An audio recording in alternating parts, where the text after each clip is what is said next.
les passagers à Direction Saint-Pierre-et-Miquelon, à 4200 km de Paris, à quelques encablures du Canada. La ville de Saint-Pierre compte 5500 habitants sur 25 km². Une ville qui a dû faire face à un problème de taille ces derniers temps, la gestion des déchets et l'impossibilité d'exporter les déchets bruts chez le voisin canadien.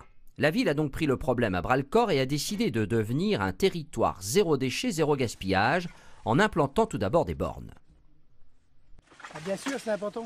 Si on veut garder, sur une petite île comme Saint-Pierre, si on veut garder l'île propre, on n'a pas le choix, ça passe par là.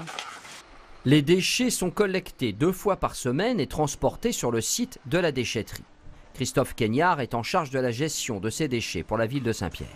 Donc c'est ici que notre prestataire de collecte nous apporte le verre collecté dans les bornes d'apport volontaire qui sont situées en ville.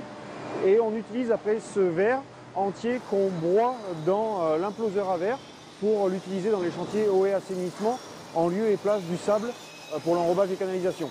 Et de la même manière, les 2 autres bornes d'apport volontaire situées en ville sont vidées par notre prestataire de collecte qui nous les dépose dans les casiers qui sont juste derrière moi. Et avec un engin, donc on charge la ligne de tri qui est un prototype et qui nous permet de séparer les aciers, les aluminiums et les plastiques afin de pouvoir les conditionner et les exporter vers le Canada, à Québec, où ils seront recyclés. Les particuliers comme les entreprises peuvent aussi directement venir en déchetterie. Cela permet de collecter séparément plus de 30 familles de déchets. Ce qu'il faut comprendre, c'est que grâce aux éco-organismes, à leur intervention, plus on a de matériaux qui sont envoyés au recyclage et donc plus on a de soutien qui permet d'équilibrer le budget de la gestion des déchets et la maintenir à un niveau relativement faible qui atteint aujourd'hui 67 € par an par habitant.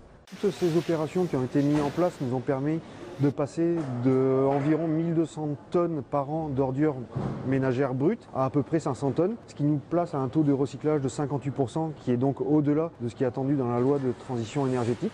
Et avec donc les encombrants, le bois traité, il nous reste donc la dernière valeur à aller chercher dans ces déchets-là pour potentiellement les utiliser en valorisation énergétique pour produire soit de la chaleur ou de l'électricité. Objectif, atteindre un taux de valorisation de 90%.